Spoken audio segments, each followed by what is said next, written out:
Hello and welcome to News Tonight. I am Rhoda, Ngozi, on sign language Elizabeth Nakakoni. Let's take a look at the headlines.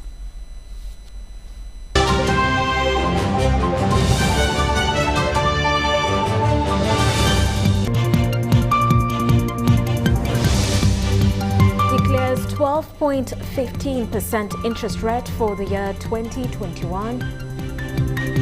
MP Segirinya Sewanyana remanded over fresh murder charges.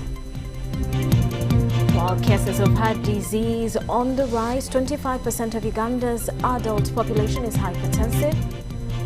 And in sports, Mitchell drops 5 as World Cup qualifier preps intensify.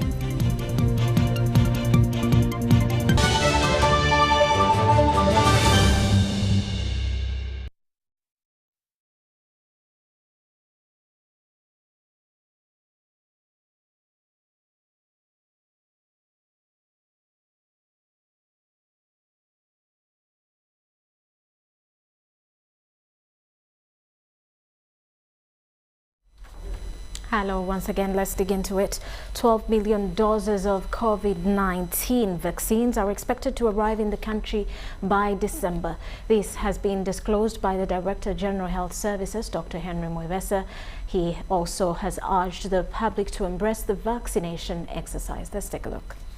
The level of vaccination is still low. I direct that this remains closed until at least the 4.8 million priority population is vaccinated. And as you saw, we are targeting end of December to have vaccinated, to have used the 12 million vaccines, which as we saw, would have vaccinated 6 million people, without including the 600,000 that are already vaccinated or on the way being vaccinated. President Museveni's directive for Ugandans to get vaccinated has been boosted by the Director General Health Services, Dr. Henry Mwebesa. Dr. Mwebesa says the vaccines are safe and urged Ugandans and religious leaders to champion the vaccination process. People have not been very keen to come for vaccination, but also there are those who came for vaccination and we didn't have the vaccines. There are people who learned and there were no vaccines. But now I want to reassure Ugandans that we have got adequate number of vaccines and we are continuing to get adequate number of vaccines. He says the vaccination exercise will give a leeway to the opening of the country with a maximum of 4 million people being vaccinated. But now I want to reassure Ugandans that we have got adequate number of vaccines and we are continuing to get adequate number of vaccines. By December, before the end of December, we shall have about 12 million doses of vaccines, and this should be able to, and that includes 2 million doses of Johnson & Johnson, so that's 2 million people, because Johnson & Johnson is 1 dose, and then the other 10 is these other vaccines which require 2 doses. The vaccination exercise, however, has been embraced in the outcasts of Kampala, with Kitebi Primary School taking the lead. The people are coming. We are overwhelmed with the clients. On Monday, we managed to immunize about 200, yet we started very late, but at least we started around 2, but we managed to immunize 200 people. And the following day, that was yesterday, we managed to immunize 456 clients. And even today, before even you can see still morning hours, but we have clocked 200. So by the end of that day, we hope we should be having at least 500 plus. At Kitebi Primary School, the vaccination exercise was embraced by all and appreciated government for the initiative. Katinetagisa myaka gyendimu ate bankake banharasinge nzije bangemese nti jangu bageme kinkakatako nga Munnayuganda ekintu ekibanga gavumenti yekirese twegemese. I'm going to university very soon, and I think it's one of the requirements that you should have a vaccination card. Yes, so that's why I got vaccinated. The public, however, has been warned against critiques of vaccination. For those vaccinated, they are optimistic that the country will get back to normal when the virus is suppressed. COVID-19 pandemic has retarded development, and government is optimistic that once people are vaccinated, Uganda's economy will go back to normal. Zahra Abigaba, UBC Tonight.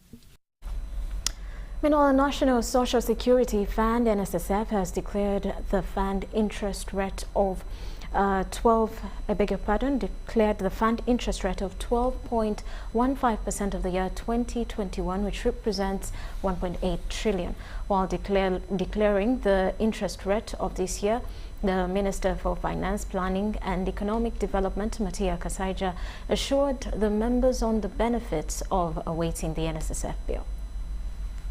By invoking Section 32 of the NSSF Act, the Minister for Finance, Planning and Economic Development, Matia Kasaija, has declared the NSSF interest rate of the year 2021 in the 9th annual members meeting at 12.15%. At this figure, the rate is believed to be the most competitive on the Ugandan market. For the financial year 2020-2021, 12.15%. The new rate will be calculated and credited to the balances of outstanding in every member's accounts as of 1st July 2020. Minister Kasaija commended the fund managers for the performance and implored them to leverage on technology for resilience and sustainability. This means all savers' share is to be credited by the interest rate declared. The fund will also have the mandate to innovate new benefits for its members. You heard here. It is utmost important that members' funds are protected against effects of inflation in the medium and long term. Fund members are assured of the expeditious process of the NSSF bill, which is still under review. NSSF commits to depend on the amended bill to diversify products. Continue to seek your guidance, your support and commitment to ensure that we usher in the much-awaited legislative environment. After all, there is consensus on almost every clause now, and the bill will be beneficial for all parties involved. Be able to build a fund that caters for our members across their whole life cycle. We'll be able to provide products for our members from their childhood until their old age. By artificial intelligence, NSSF has enhanced data quality index, where about 85% of its data is now automated. The fund has registered up to 15 trillion shillings from 10 trillion shillings as per the 2020 annual members meeting. What we've been able to do is to use machine learning and artificial intelligence to figure out this equation for us, and we believe that that is a big deal for us. It has enabled us to improve what we call the data quality index. The increased returns on the treasury bonds in the fixed income are propelling the fund to re-strategize the ambitions to meet the savers' desire and exponential growth. Also what's been happening in the real estate market, where there's been a slump on returns. So certainly having a little bit of sure money, as we call it, in fixed income is a good. One of the things that we continuously request from government is if we can ask for tax waivers on the investment income for the fund so that members can get this as well. The 12.15% interest rate is higher than the 10.75% declared in the last financial year, which demonstrates the fund's resilience to withstand the shocks occasioned by the stressed economy and uncertain business environment. Abdul Nasir Luwama, UBC News. And the Minister of State for Internal Affairs, General David Ngozi, has assured Parliament that the due process will be followed when handling the matter involving the two rearrested MPs, Alan Sewanyana and Mohamed Segrinya. General Ngozi's statement comes at the backdrop of a planned boycott by legislators of the opposition protesting the unfair treatment and arrest of their colleagues. Yesterday, The Speaker of Parliament, Jacob Olanya, suspended the House until Internal Affairs Minister General Kahindo Tafire comes with an explanation over the rearrest of the two members of Parliament, Alan Sewanyana and Muhammad Segirinyo of Machindye West and Kawempe North respectively. This after opposition MPs, led by Leader of Opposition Mr. Matthias Mpuga, said they cannot remain seated in the House as if business is normal, while their two colleagues are being detained beyond 48 hours. Wednesday's sitting kicked off with the Minister of State for Internal Affairs, General David Ngozi, responding to the House on what caused the rearrest of two honorable members. The two members of Parliament were arrested, charged and remanded on the 7th September 2021. They got bail on 20th September 2021. However, in the course of the investigations, fresh information arose that warranted their rearrest, which was effected on 23rd September 2021 and 27 September 2021, respectively. Criminal summons in this respect were indeed issued to the Office of the Speaker as procedure demands. They were held at Kireka until today, when they've been transferred to Masaka for production in court. However, Remiaga County MP Theodore Sechikubo faulted the Minister of failure to follow procedures when arresting legislators, calling for an apology from the minister. Can you therefore apologize to this House in the first place? Can you apologize to the Speaker and the House for your underhand methods and showing the force of law when you didn't need to do that? But we shall assure Ugandans and the House that due process will be followed in this case, and these members of Parliament will be produced in court to stand a fair trial. Thank you, Honourable Speaker. No, the issue was, did you give the Speaker the criminal summonses before the arrest? They were. And if not, why? And if it was wrong, apologize to us. That's what he was saying. Transmission, sir, I think delayed, and I want to apologize for that and remove on, Right Honourable Speaker. That the Honourable Sigirinya Muhammad, MP, Member of Parliament for Kawempe North, and the Honourable Sewanyana Alan, Member of Parliament for Machindye West, were required. The details are here, signed by one Paulo Kato Tumuimbise for Director of Criminal Investigations.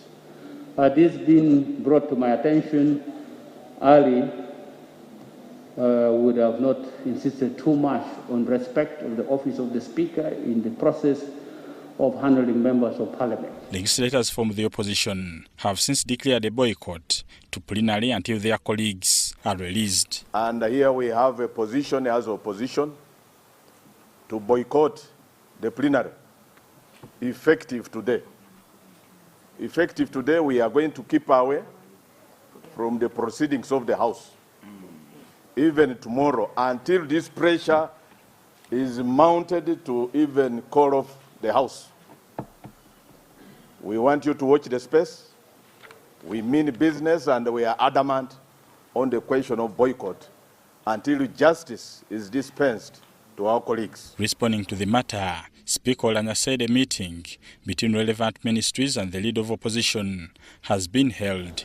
Minister in charge for with the government chief whip, the minister in charge of security, and the Minister of State for Internal Affairs, all of whom are here, but the meeting was also attended by the leader of the opposition. We came to some agreements about how we handle this situation, which is a difficult situation, and we had agreed we would all be here, but just before I came, I received a phone call from the leader of the opposition indicating that he was not able to talk to his members, so he's bound by respecting the views of the members who had not consulted, and they took a decision that they were not yet satisfied, so they will not be coming to the House. I say I respected that. Speaker Olanya said Parliament will dispatch their medical team to assess Muhammad Segirinya's health situation that is said to be deteriorating. Bernard Higa, Parliament. Now, the Minister for Security, Major General Jim Ngozi, has assured Parliament that the procurement of the Intelligence Transport Monitoring System was done within the law.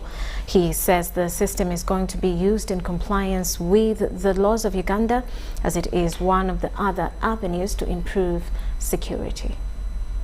Prayer is, let the four. It should be noted that Section 3A, G, and H of the Traffic and Road Safety Act 1988, as amended Act 2020, empowers the Chief Licensing Officer to issue motor vehicles with the registration plates and cancel or suspend the registration of any vehicle for breach of this Act. This means that the registration plates on vehicles and motorcycles are the property of the government of Uganda, which has a right to determine the features of the registration plates. Secondly, Right Honourable Speaker, the government is alive to the fact that it must act within the law at all times. Accordingly, it is to give confidence to the honourable members that this system is going to be used in compliance with the law. The Uganda Police Force is mandated under Article 2012C of the Constitution of the Republic of Uganda to prevent and detect crime, and the same provision is reproduced in Section 4 of the Police Act. Therefore, in performing their mandate under the law, the Uganda Police Force will only use the data collected when one is suspected by police of having committed a crime. The technology to be deployed, just like the CCTV cameras, is meant to equip and aid the police in performing their mandate under the law. The gruesome criminal acts that have happened in this country in recent times should bring us together as a country to fight criminality. I want to assure the House and the country that the primary objective of the government is to prevent its citizens and is to protect its citizens and their property. We cannot shy away from this responsibility. I thank you, Right Honourable Speaker. Thank you very much, Honourable Minister. Meanwhile, the National Unity Platform members of Parliament, Alan Sewanyana and Mohamed Segirinya, representing Much India West and Kampala North respectively, have been charged with a new offence of murder and remanded to Chigo prisons till the 13th of October this year. The two MPs who were re-arrested upon release on bail from Chigo prison were this Wednesday arraigned before Masaka Chief Magistrate Charles Waitese and charged with murder. Prosecution states that Segirinya and Sewanyana caused the death of Bwanika, a resident of Chiseka B village, Kankamba Parish in Rengo district on August 2nd, 2021. The two were not allowed to enter plea or apply for bail as due to jurisdiction issues, as their alleged case is a capital offence and progress in a magistrate's court. The particulars of offence allege that Honourable Aaron Sewanyana Arosius, Honourable Segirinya Muhammad and others still at large. On the second day of August at Chiseka B village, Kankamba Parish, Chiseka sub-county in Rwengo district, with malice aforethought, you killed Bwanika Joseph. My duty is only to communicate to you the charges, and you know why you are before this court. Murder being a capital offence is tried by High Court. The state also amended the old charge sheet to include one more suspect, one Jackson Kanyike. According to the amended charge sheet, the two MPs were allegedly financing Kanyike to commit acts of terrorism, and that He also participated in the murders that happened in Masaka sub-region, where close to 30 people were killed. State trying to ensure that investigations are done expeditiously. And he has also further assured court that they are doing their best. Court cannot at this stage direct state or the security agencies doing the investigations to carry out because we do not know how complex these matters are and the investigations therein. The MPs were expected to return to court on October 13th, 2021 for mention of the cases. Kampala woman MP, who doubles as one of the legislators, lawyers, told journalists after court proceedings that they intend to apply for bail in the High Court on grounds that the legislators need to go for specialized medical treatment which has not been provided to them in detention. Your Worship, under the Constitution of the Republic of Uganda, all individuals have the mandate to protect rights. The accused persons are very sick.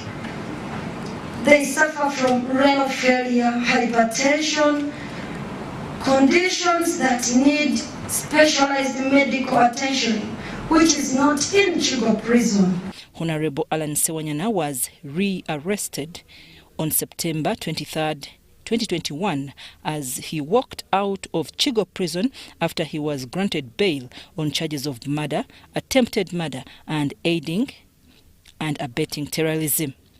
His counterpart, Honorable Sigirinya, was also rearrested on September 27th as he left Chigo prison. Prosecution alleges that the two members of parliament were masterminds of the recent heinous acts of murder in Greater Masaka sub-region that left close to 30 people hacked to death. Now, a new report by Equal Opportunities Commission indicates that access to social and economic services still proves a challenge to the disabled community. This is blamed on unfavorable building plans, a situation made worse by poor enforcement despite legal provisions for the same. Speaker of Parliament Jacob Oulanyah wants relevant government agencies to ensure effective and timely delivery of services to all groups of people. This concern was in reaction to this 2020-2021 annual report by Equal Opportunities Commission. It indicates that access to basic services in Uganda is still wanting. This ranges from education, health, and sanitation, among others. Distance to the health facility was the main barrier to accessing health facilities at 55.5% distribution. The older persons and pregnant women would not walk more than 5 kilometers to the health facilities and could not afford to pay for public means. The situation is said to be worse on vulnerable people, unfortunately including those disabled. On the other hand, 17.4% reported relying on community-based informal social protection through assistance from friends and neighbors, and 12.4% on government social protection, and 9.3% on donor-stroke relief support. This is blamed on poor enforcement by relevant authorities. Because 2016 the law was passed, 2020 that law was repealed, and it is very clear that every building that invites the public must be accessible to people with disabilities. It is not happening. The directive has been made that when a new classroom block is constructed, when a maternity is constructed, when an OPD is constructed, there must be a ramp to cater for persons with disabilities. Also affected are districts with lake shores and islands, a concern raised by Kumi District Woman Member of Parliament, Christine Apolot. There is no government facility in terms of health, like a health center 3, it is not there. There is no government school in Tisai Island. In such a circumstance, access to social services becomes a very, very big problem. In agreement with the Speaker of Parliament, Jacob Oulanyah, Apolot wants government to expeditiously act on service delivery gaps. What we must achieve is to be able to use this moment to deliberately invest in those areas that present vulnerability, so that the vulnerable groups and communities and persons can take their right places also. It remains to be seen how soon this report will be acted upon in promoting equal opportunities and equitable access to social services for inclusive growth. Henry Okurut, UBC. The Prime Minister, Robin Nabbanja, alongside Minister for Disaster Preparedness, Hilary Onek, have clarified over allegations reported in print media about the Premier fighting over funds meant for the disaster docket. Hilary Onek says he only wrote to the Premier advising her that before she diverts any funds in the office of the Prime Minister, Ministry of Finance should be notified about the changes. This was revealed during a joint press conference by the two at the office of the Prime Minister in Kampala. Premier Robin Nabbanja has been making headlines in different media platforms over her mode of operations towards the fight against corrupt officials in the office of the Prime Minister, as well as being a hands-on minister who doesn't only maintain her operations in the office, but goes ahead to go on ground. However, to some employees at the office of the Prime Minister are not pleased with her mode of work and are using media platforms to paint Premier Nabbanja's name in a bad way, with the recent being the Observer's article saying that Premier Nabbanja and Minister for Disaster Preparedness Hilary Onek are fighting over allocation of funds. While talking to the media, the two clarified over the 5 billion shillings.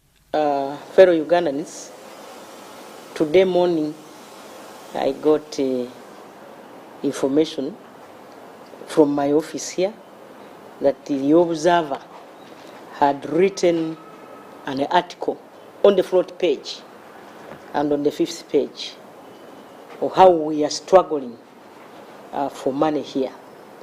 I want to inform Ugandans that there is no struggling here. We are in harmony. But the Honorable Minister wrote to me after we had agreed in our senior top management meeting, which took place on 15th, some time back. He wrote to me and advised me that in order for us to make any environment, the Minister of Finance has to be informed and has to guide. It is bad politics. Somebody is publishing a letter, an internal communication in government, whereby I wrote to the Prime Minister to advise her on how to handle certain things since she's new in the office. And now my advice to the Prime Minister has been turned around to reflect a lot of insinuation, and many lies have been added on it. It is very disappointing for the Observer newspaper to have come up with all those publications which are really unprofessional. Nabbanja asserted that she is not going to change her mode of operation because she is determined to wipe out all corrupt officials at OPM. She further explained what the 5 billion shillings will be spent on. Because Prime Minister's office is mandated to finance all calamities in the country, including those other problems that affect people's livelihood. So in Vulisa, I was there with my young sister, Hester Anyakon, and we found their health center submerged like 3 kilometers inside the water. And the Minister of Health had staff, which staff could not do anything. Remember, they were, now had migrated to the fisheries department. And we agreed in a meeting of senior top to make a environment of 800 million to answer that problem. Premier Nabbanja has been having working visits in all districts that have been affected by floods to assess the situation and come out with a timely solution for the victims. Some of the districts are Bulisa, Nakasongola, Kasese, Kayunga, Amolata, among others. Helen Barbara Jizamba reporting for UBC TV News. With that, to take a quick break. When we return, more details. This is News Tonight.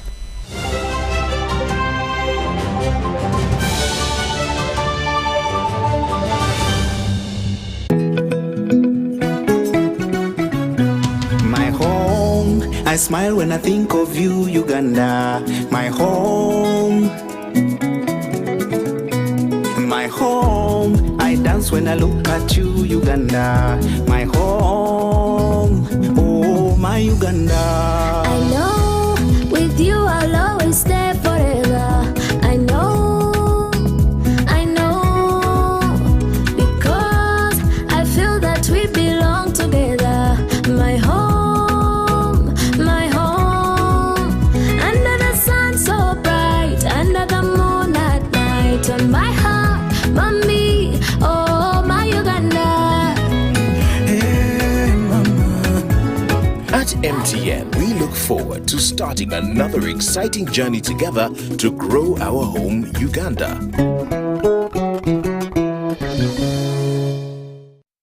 Getting GoTV was the best decision James has ever made. Finding a good place to watch football was never easy, but it was costly until James discovered something big.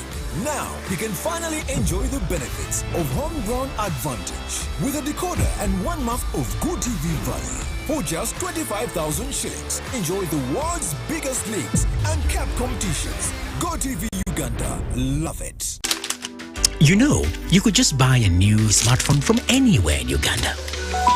Dial *175 *94 hash to activate their 100% double data bonus offer on weekly or monthly bundles for 3 months. Better yet, you automatically receive free 1 GB valid for 30 days. You are hooked already, aren't you? Enjoy 100% double data bonus from Airtel. Buy a smartphone from anywhere in Uganda and insert an Airtel SIM card. Dial *175 *94 hash to activate a 100% data bonus offer on weekly or monthly bundles, valid for 3 months. Dial *175 hash and select your preferred bundle to activate a 100% data bonus offer on weekly or monthly bundles, valid for 3 months. Airtel, the smartphone network. Echa COVID-19 kijja kuggwa only if we stay at home, observe physical distancing, wear masks properly, sanitize or wash our hands with soap and water regularly, or get vaccinated now.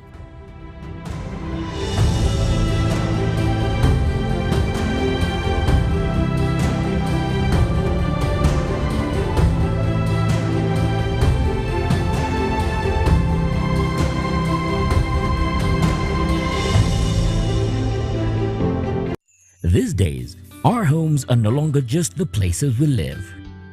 It's where we attend meetings, go to class, keep each other safe, and entertain ourselves.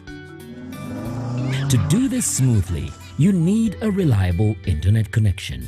Connect your home online with MTN WakaNet Max, a fast and reliable home internet solution to power your streaming, gaming, online classes, work, and CCTV security cameras.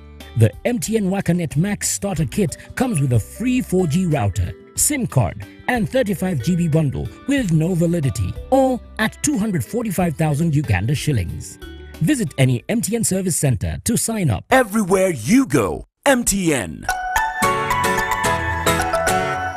Getting GoTV was the best decision James has ever made. Finding a good place to watch football was never easy, but it was costly until James discovered something big. Now he can finally enjoy the benefits of homegrown advantage with a decoder and 1 month of GoTV value. For just 25,000 shillings, enjoy the world's biggest leagues and cap competitions. GoTV Uganda, love it. Switch to Airtel, Uganda's only 100% 4G network, and get 50% data bonus on all bundles purchased using Airtel Money. Visit the nearest Airtel shop with a valid national ID to buy a SIM card today. For business entities, please share an email with business.support@ug.airtel.com. Enjoy the best rates on calls, SMS, data, and Airtel Money across Uganda on your preferred number. Subject to availability. 50% data bonus is valid till 15th November 2021. Airtel, the smartphone network.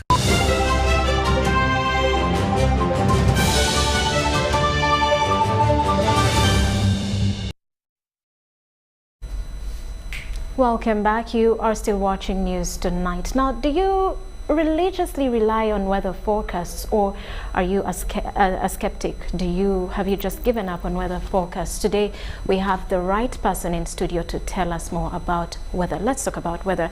Welcome to our studios, Dr. Isaac Mugume. He is the Director for Casting Services, Uganda National Meteorological Authority. Welcome to our studios. Thank you. And there is a notion out there that weather predictions are off and wrong. Today we are told that it will rain and then it doesn't. Could you clarify on that? Yes. First, it is important to tell our viewers what weather is. Weather is what you are having now. I want to give an example. Have you ever used the public means, then you jump on a taxi, and where you reach you find heavy rainfall and you feel you don't even want to get out of the taxi? That is weather. And that's what it can do to you. So it is specific for a place and also specific for that particular time. So when we are giving weather forecasts, we trust what we are giving because we have the different tools available at our disposal. And now these tools, combined with the science, they help us to give the prediction to our users. And I want to also say that weather can cause problems if you have not used it carefully.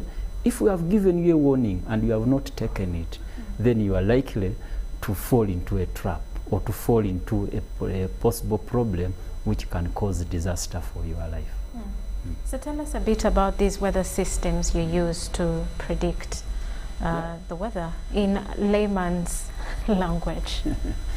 Thank you once more. Yeah, we use systems, or take it predictors. Something that you look at, this is happening like this, so the weather will also be like this. So it is a progression of what weather is now, using the different science that governs how weather changes over time, and then you are giving the prediction for a particular time. The prediction can be 6 hours ahead. We use different predictors. Can be for a full day, 24 hours, for a season, or even for an ANOVA outlook for even a much longer period. Now what we use for these different scales is different. Is it reliable to the dot? I can assure you it is very, very reliable. And I want to give an example. There was a time when we are giving wind forecasts, you remember, for extreme winds. And when we gave that forecast, some of the marine people, lake users, didn't take it seriously.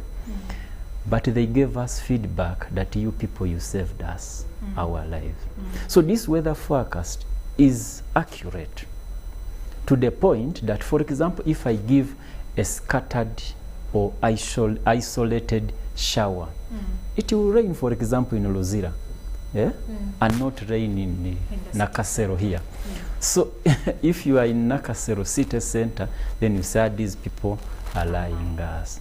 But actually we follow the science, we have the equipment in place. Now we even have the radars that can tell us what is happening, and we give an accurate forecast. Before we go to those radars that you're talking about, let's go back to the isolated rains. Okay. This is something very common in this country. What causes these isolated rains? Yeah, the environment that we are living in has changed drastically. If you take care to look back, some of the places that were not inhabited, now you are seeing skyscrapers, lands changed. So now what used to happen for evaporation, such that we have a bigger air mass, moisture, and we are now monitoring that moisture for rainfall, is now a little bit distorted. But also, it also depends on the predictors for that particular season. So that's why we have isolated cases, scattered cases, and also our region. A cloud will develop because of different processes driving that cloud to develop, and you have rains. So as you know, we are not living in a static, our atmosphere is not static. This cloud you are seeing here developing, if you're a forecaster on the desk and you are monitoring it, it is moving. Along the way, it is picking up moisture, and as it picks up moisture, it can rain in that particular area. That gives rise to these isolated shower cases. Now, for benefit of the farmers, yes, speak more on the outlook for this rainy season. Oh, thank you very much. The farmers are at our heart, because without us giving them the accurate weather information, then you may find yourself getting massive losses. I had a colleague one time who planted a friend 500 acres of maize, but then did not get weather information from us. Relied on these other things people are relying on, AccuWeather, on phones and what have you. And it turned out bad. That's how tough it can be. But now for this season, we have seen our region majorly it going to be normal, tending to below normal. Around there, not going on the above. Above means more than usual rains that you're expecting. So what really it means, those farmers who have planted, they are going to take advantage of the season is projected to be short. So they will take advantage of this season and they will get some harvest. But overall, we are seeing this season tending to normal overall. Which is not so good for the farmers? The farmer must be climate smart, dealing with us in constant terms, not to just now deal with us once and you don't follow up the advisories that come up here and there again. Because we are keeping monitoring and we are giving weather information at different scales, like I told you, and this is key for the tactical operations. Let me say you want to do irrigation, you want to weed, or you want to apply pesticides, you want to apply fertilizers. You need this short-term 6-hour, 24-hour for these tactical operations. So for the farmer who has planted, good, but those who kept on saying, I'm waiting, we are so worried for them. So for the farmer out there, they must be climate smart. They must follow your predictions to the top if they want to That yield. is the point, yes. Floods. Just 3 weeks ago, hundreds of people were displaced in Kasese. We keep seeing these floods happening. The flood problem, first of all, I have to again say my authority, UNIMA, has all the capabilities to predict these rainfall events that can easily cause or trigger floods. But for the Kasese, thank you, you pointed out, we saw the rain happening in the mountains. And surprisingly, downstream, where we have a station at the Kasese Aerodrome or the airport, there was no rain recorded. So you can see our science is in such a way that when we are talking of floods, what can happen somewhere can cause problems downstream. Go to Bwaise here, sometimes it rains on Makere Hill, Mulago, and then it goes down. But the point is that we can predict these floods and give early warning information. But maybe now the challenge is... But we still see a lot of people stuck in this every time. Yeah, because some of these episodes happen very, very fast. And now the adaptive capacity of people to evacuate becomes a problem. What's the period between when you notice something is going to happen and issue the alarm? Yeah, it varies depending on the magnitude of the event that you are seeing. Some could be what we call mesoscale, happening very, very, very fast, but we can see it in a space of even 9 hours ahead. That one is very, very possible. So the most we can see these things, these disasters, is 9 hours ahead? Is that what you're saying? That is for the specific. For the specific, we can see these disasters like 9 hours or even 12 or 24 hours ahead. But in general, even we can see these happening, but now getting the specific that it is going to flood here, that one needs when you have quite a shorter lead time, like the 9 or 12 hours ahead. Let's talk about the radars you're talking about. How many radars do we have now? Every time I remember radars, I am humbled to appreciate the efforts by the President of Uganda, because he personally directed that this authority should be supported to get these radars. Each radar is around 10 billion, and we are talking of 3 radars. So we are having 3 radars, one at Entebbe in Kigungu, another at Lira University, and another one at Mwizi Hill in Rwampara. So these radars are key for us to provide the severe weather forecast, this one that is causing problem. Because if you're in a desk, you can see what is a rain cloud forming somewhere, and you can easily monitor it. And I can tell you, the way I'm seeing this cloud, maybe it is going to rain in Imbarara as you approach Mukono. You can see how it is moving, and with this, it has improved our services to civil aviation. We are ranking so high in terms of the services we are giving. And by the way, using the radar, we can provide a forecast to civil aviation, a 30-hour forecast ahead, which we can update every 4 hours. We are always comfortable to say, without the efforts of the meteorologists, then the civil aviation processes become handicapped, crippled. Because even the information before the pilot starts off the plane is with us. So we have a pilot briefing officer to supply that information. That is how critical the weather information is. So are these 3 radars enough to supply the entire country? Yeah. We did a geo survey to see how many radars we want, and for sure the 3 radars were found to be enough. Each radar can scan around 400 kilometer radius. But we know Uganda, if you are in Entebbe, 400, you are even already going to the north, beyond even Uganda. But and I think that's what informs the locations as well. Yes, but our interest was to get a mosaic, to combine the different pictures, because the effective radius is 250 or 200. There the picture is very good. So we now combine all this to scan the entire country, and we can speak authoritatively. Do you know that in the region, Uganda is a power because of the radars? Yeah. Are we the only country with 3 radars? Yes, in the region. I can talk authoritatively on that. So how is government using that strength to take on warning systems? Oh, the government, through the different partners, is trying. In the ministry itself, there is an early warning system which is being developed.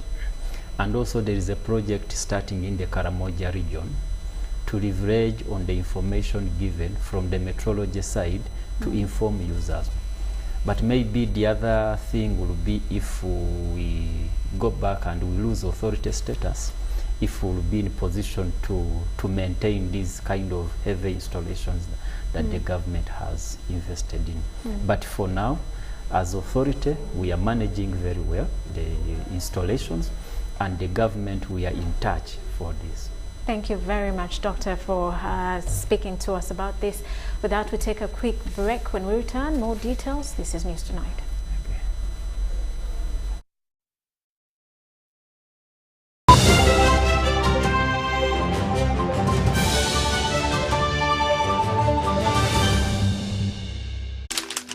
You know, you could just buy a new smartphone from anywhere in Uganda. Dial *175 *94 hash to activate their 100% double data bonus offer on weekly or monthly bundles for 3 months. Better yet, you automatically receive free 1 GB valid for 30 days. You are hooked already, aren't you? Enjoy 100% double data bonus from Airtel. Buy a smartphone from anywhere in Uganda and insert an Airtel SIM card. Dial *175 *94 hash to activate a 100% data bonus offer on weekly or monthly bundles, valid for 3 months. Dial *175 hash and select your preferred bundle to activate a 100% data bonus offer on weekly or monthly bundles, valid for 3 months. Airtel, the smartphone network. Echa COVID-19 kijja kuggwa only if we stay at home, observe physical distancing, wear masks properly, sanitize or wash our hands with soap and water regularly, or get vaccinated now.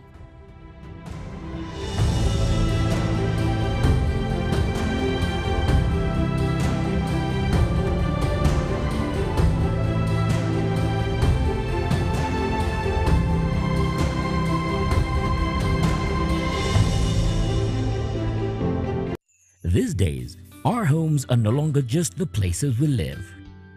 It's where we attend meetings, go to class, keep each other safe, and entertain ourselves.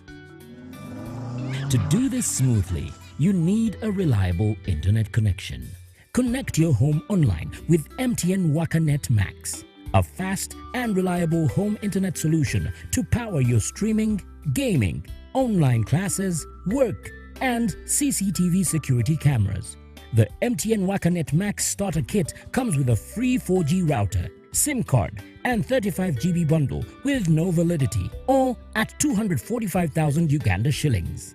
Visit any MTN service center to sign up. Everywhere you go, MTN. Getting GoTV was the best decision James has ever made. Finding a good place to watch football was never easy, but it was costly.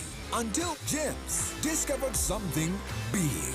Now he can finally enjoy the benefits of homegrown advantage with a decoder and 1 month of GoTV value for just 25,000 shillings. Enjoy the world's biggest leagues and cap competitions. GoTV Uganda, love it.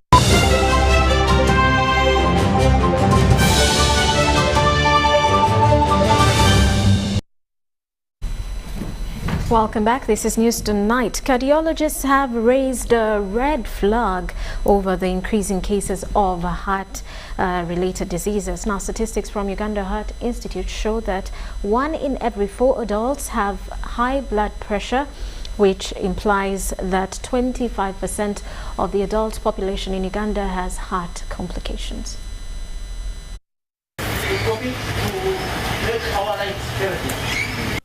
Every 29th of September is commemorated as the World Heart Day to draw the attention of the world's population to the importance of keeping healthy, but also highlight the risk factors for heart complications. Living a healthy lifestyle includes eating a healthy diet and exercising regularly. Okay. When we have plenty of vegetables or any other vegetables, we have plenty of potassium and other minerals that play a big role. Bananas have a good source of potassium. We have these bitter small tomatoes, normally called katukuma in the local language, the antula. One would wonder why we have the white beans.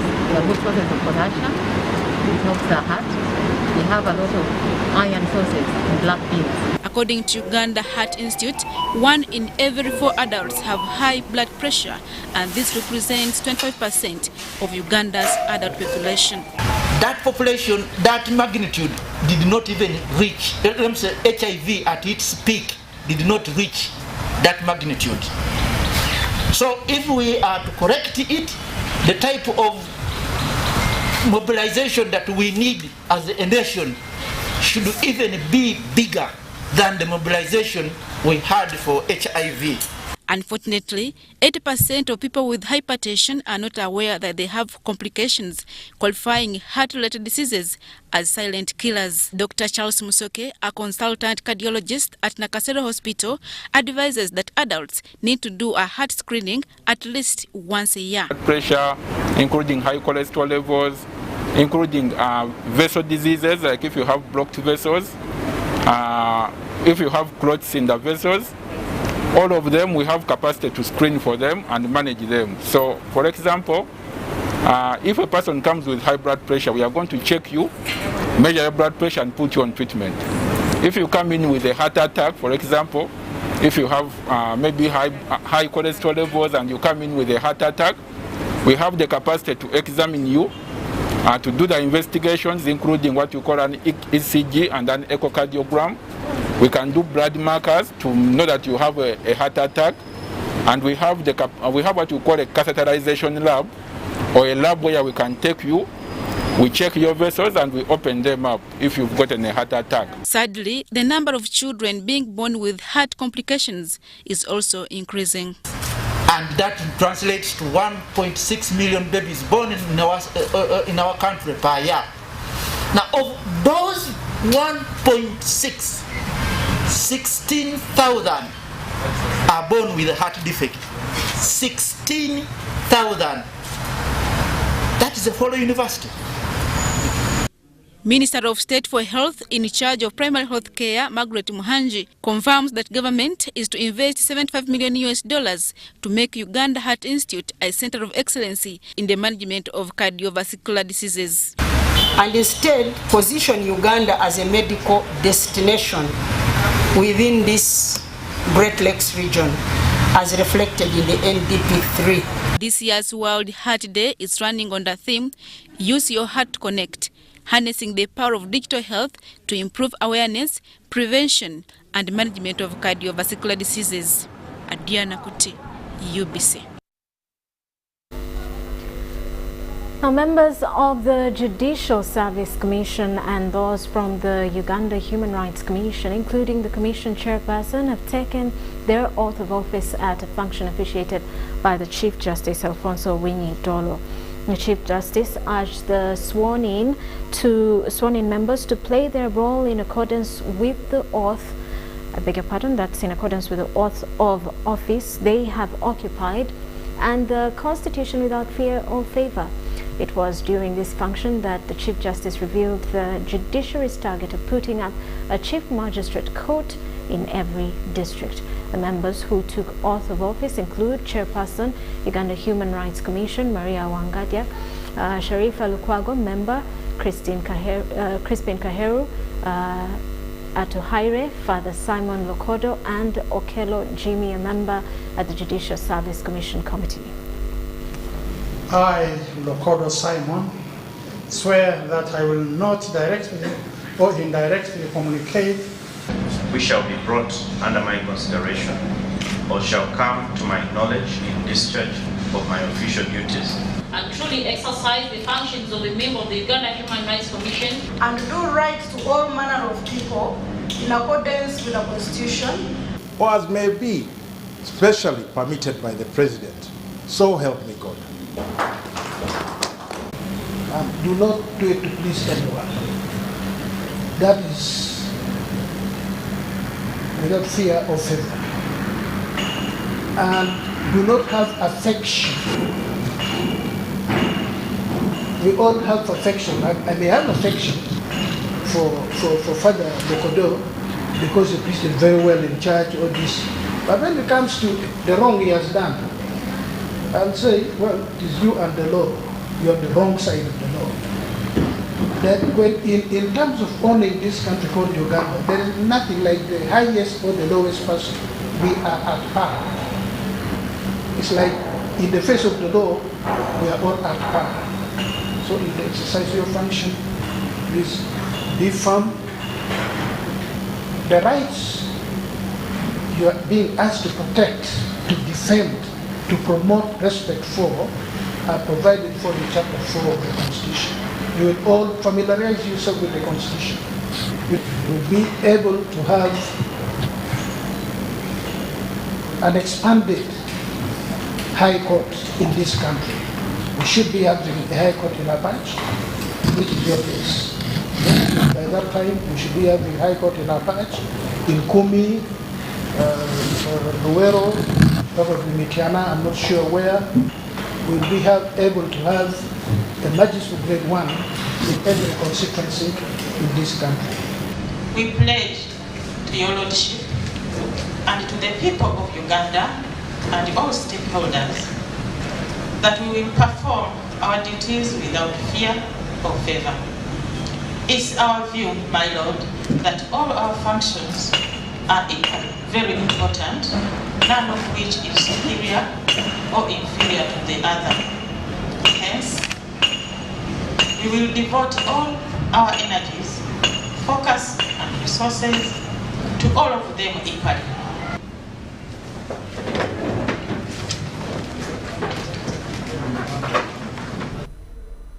Meanwhile, government has launched a framework that will guide and coordinate an all-inclusive implementation of the 17 Sustainable Development Goals, SDGs.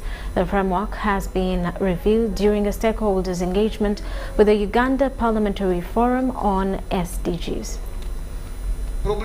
Translation of the key strategic avenues of SDGs in all languages of Uganda will enable members of parliament communicate government programs effectively to their constituents.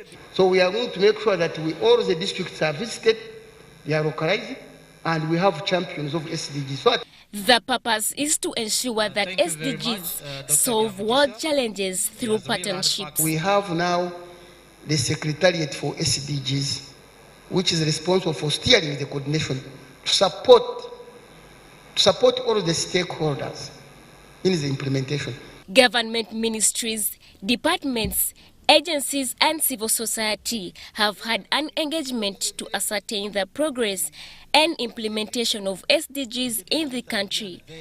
Government is committed to improve the well-being of the people and eradicate poverty. This poverty issue must be eliminated. That's what we are saying. By 2030, we should eliminate poverty. Dr. Albert Byamgisha, the Senior Technical Advisor on SDGs, argues that COVID-19 to some extent affected the progress of implementing the Sustainable Development Goals. This new roadmap was adopted on the 28th of September 2015 with 17 SDGs, 169 targets, 232 global indicators, while 201 indicators are applicable to Uganda. Irene Faith Nantongo, Ivan Kahwa, UBC News. 17 of them. Authorities in Kabale district have expressed mixed reactions over a proposal aimed at availing family planning tools to teenagers in the area in a bid to curb the fast rising cases of teenage pregnancies. Now, this was during a meeting on family planning advocacy organized by Partners in Population and Development Africa Regional Office at White Horse in Kabale. Kabale district has registered 2,628 cases of teenage pregnancies since the closure of schools in a bid to fight COVID-19. This 14-year-old girl with HIV/AIDS is one of the victims of teenage pregnancies in Kabale district. She was in primary 6 when she got this horrific experience that has changed her life. This victim learned of her pregnancy when she had gone to pick her ARVs. Ndibo bari kuzawa aba boyfriend babo then kutwache nyo ntaramango ngo hariyo ndijo then ondijo wabirori yo niwe yankwasi yagurukira kankwata. Some authorities in the area are proposing the access to family planning tools for young people to reduce on these fast-rising cases of teenage pregnancy. Alfred Wesigensi, the Kabale District Health Officer, says that such an approach is viable since most of the youth in the area are proving to be sexually active. Instead of the child acquiring HIV or becoming pregnant, carrying a pregnancy, which I am sure most of them really don't want at that time. you would rather promote family planning methods among everyone. Monica Muhumuza, the Kabale District Senior Probation Officer, says that parents and guardians should accept the reality concerning their children's sexual life and go for family planning solutions as soon as possible. If there are no other options that are going to work, then for a parent to advise that the child goes for family planning to be able to curtail on being impregnated and even contracting other sexually transmitted diseases, I think that would be an option to take. However, Reverend Edward Mwesigwa, the parish priest of St. Andrew's Nakakoni Church of Uganda, says that more efforts should be put in discouraging youth from premarital sex instead of focusing on family planning tools which appear like an encouragement to sinful life. If we tell our children that anyway it is okay, that you can use the family planning methods so that you cannot conceive. For us as a church, we are not aiming at converting the body. Ours is to convert the heart. According to the Uganda Demographic and Health Survey of 2016, 1 in 4 adolescent girls aged 15 to 19 are already mothers or pregnant with their first child. Teenage childbearing is higher in rural areas, that is 27%, than in urban areas, which is 19%. This, according to some authorities, can be reduced once family planning knowledge and practices are recommended for sexually active children.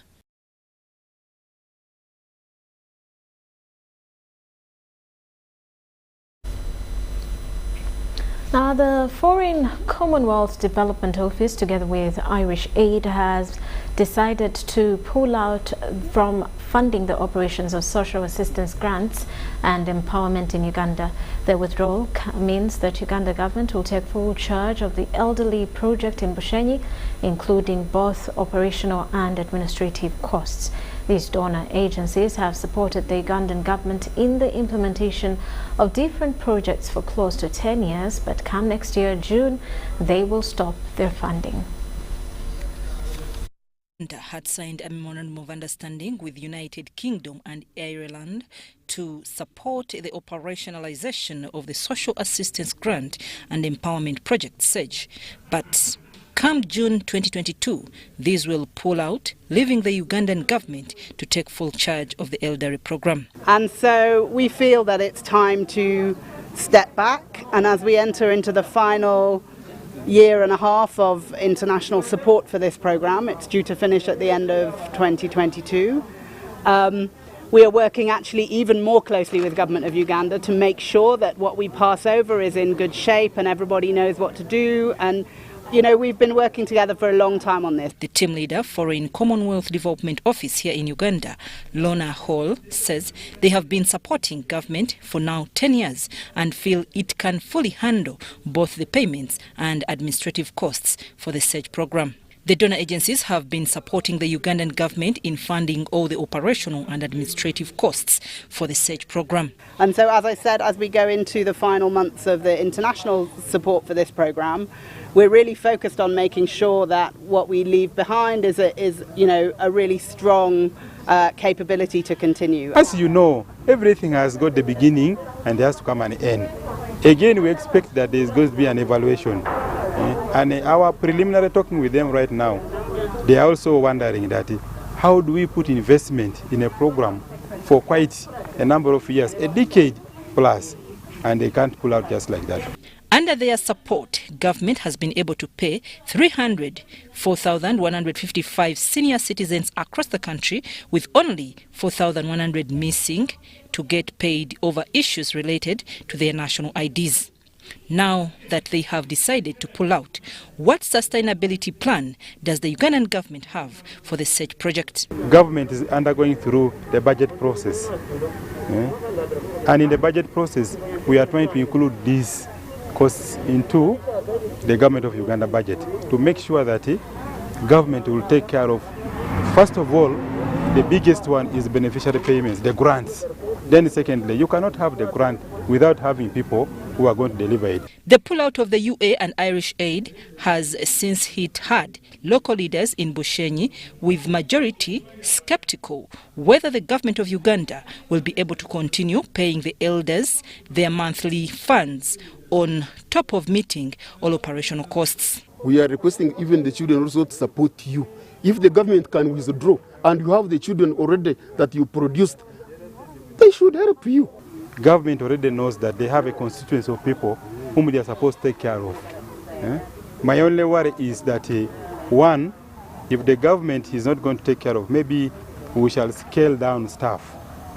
But on the side of the grants for beneficiaries, this is supposed to continue. Because you just imagine here, when the government stops paying its beneficiaries, what is going to happen? For the second phase of SAGE program, donors committed themselves and paid £51 million, and part of it went into paying the elderly. Whether the program will thrive or not, the donors maintain it will now be upon the Ugandan government to fix all the challenges and take full charge of the elderly constituency.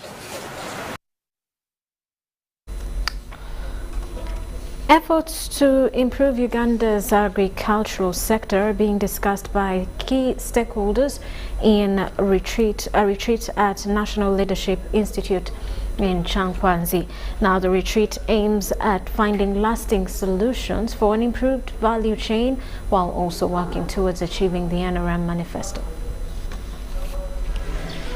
Ministry of Agriculture, Animal Industry and Fisheries and some of its private partners are meeting at National Leadership Institute in Chankwanzi.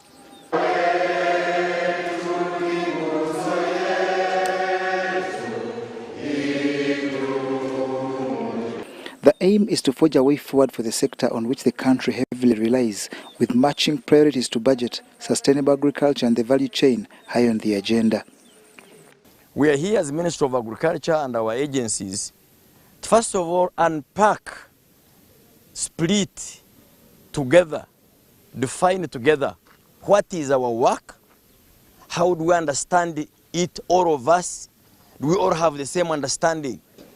For example, when we talk of enterprise selection, do we all understand it the same way? When we talk of increasing production and productivity, do we all understand it the same way? When we talk of harvesting, post-harvest and storage, do we all understand it the same way? So the first objective was to harmonize our thinking, which we are now almost achieving. Number two, if we understand what to do, then we define how to do it. Third, Deputy Prime Minister Lukia Nakadama represented the Vice President, who decried law extension services, which, if not improved, will deter the sector. This sector accounts for less than 21% of Ugandan GDP. As someone with a rural background, I blame this anomaly on law extension services provided to our farmers. Today, our farmers are increasingly experiencing crop failure, poor yields, and storage losses, which would have been prevented through educating and supervision by the extension workers. Minister for Agriculture Frank Tumwebaze addressed the issue of cooperatives, which, if well utilized, are a catalyst for agricultural improvements. We cooperate to market together, we cooperate to store together. So we are going really to define these issues and guide people properly and stop politicization of them. On those that encroach on wetlands and thus affect climate, which in turn hinders agriculture, Minister Tumwebaze promised to work in partnership with other ministries to guide and enforce. By 2020, Uganda Bureau of Standards estimated 70% Ugandans in the agriculture sector engaged in a wide range of products including coffee, tea, sugar and matoke. Worry is that many of these are still in subsistence, which is a big concern to technocrats in the agriculture sector, and thus essence of such retreats to better the future. Agriculture contributes about 21% of the nation's gross domestic product, but has over the past few years showed signs of reduced quality, and that has cost the country on the international market. John Barnes, Sentamo, reporting.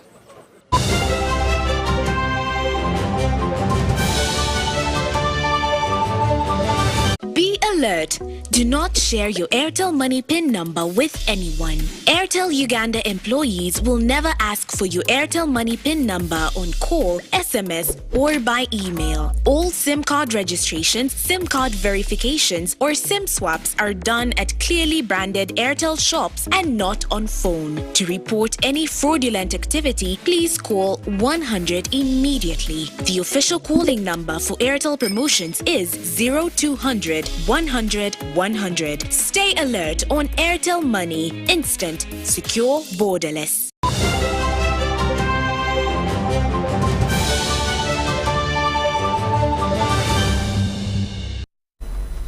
Non-business news. Opportunity Bank has partnered with Uganda Green Enterprise Finance Accelerator to expand support to greening Uganda. The initiative is to increase access to finance small and medium-sized enterprises, and a facility of $6.1 million has been allocated in meeting needs of environmentalists and sustainable financing. Let's take a look. The increasing effects of climate change affecting the country at the moment require irrigation and sustainable use of natural resources. If we don't practice, climate smart and resilient lending, it will be very hard. The partnership of Uganda Green Enterprise Accelerator and Opportunity Bank is to address the challenges that are faced with the SMEs, such as low levels of uptake and awareness. Active also in terms of training these people in terms of financial literacy too. On top of the information we've given them, we'll be able to train them and equip them with additional financial literacy skills to enable them succeed. Because we want to see that over the next couple of years, many people are attracted onto the program. The move also intends to provide affordable loans to the 1,000 selected small and medium-sized enterprises to achieve extensive economic growth and also grow the green finance portfolio from 1% to 5%. We are going to be bringing on board in terms of financial literacy, training them on how to manage their cash flow and take up financing that is sufficient to enable them take off in their businesses. This in the end is going to result in impact. These green impacts are in form of the kind of CSR, that is you doing beyond good and actually influencing society and transforming the environment. European Union is taking the role in the partnership while strengthening the mission to support green economy. The fact is that the private sector has difficulty to access affordable finance to support, for example, expansion of its activities. So this is why programs like this one and this type of partnerships become really important, because they bring something which is creating the right foundations for the private sector to be able to access finance.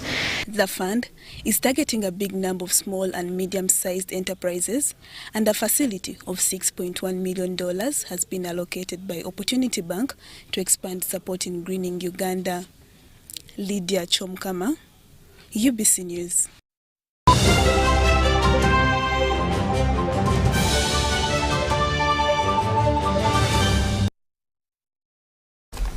And now in sports, Federation of Uganda Football Association has okayed Sports Club Villa to go ahead with its presidential elections on the 23rd of October. It should be remembered that Sports Club Villa has been under interim leadership since the departure of President Ben Emmanuel Misaga in 2018. Initial attempts to end that scenario were foiled by a court injunction on the 28th of August that stopped the election process on voting day. Court then ordered for fresh elections under jurisdiction of a committee that includes Isaac Walukaga, Joram Katende, Sechide Kavuma, Sarah Adong, and Reverend Father Chimboa. These will oversee the electoral process that has been confirmed by FUFA through its Chief Executive Officer Edgar Watson. During the aborted presidential election, Dennis Mbide Sebugwawo was up against Meda Lubega Sekona, and it remains to be seen who will vie for arguably Uganda Football Club's hottest seat. In other news, Uganda national soccer team head coach Mitchell Milton has trimmed the squad ahead of the World Cup qualifier against Rwanda on the 7th of October. Sabi and Gaffer had summoned 33 local best players to start preparations on Monday, but as of Wednesday had fixed Johnson Bagole, Joaquim Ojera, Davis Kasirye, George Kadu and Ibrahim.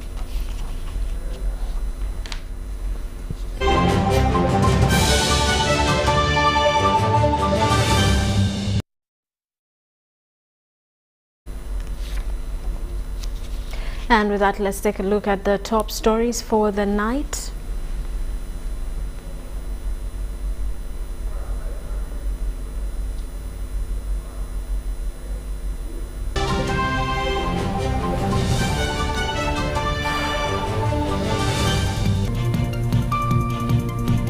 NSSF declares 12.15% interest rate for the year 2021.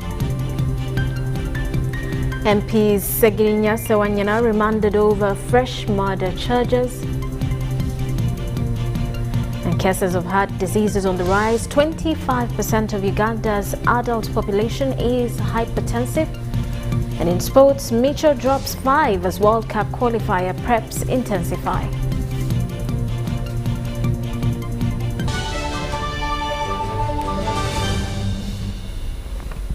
Well, that does it for news tonight. Thank you for sticking with us. I am Rhoda Ngozi.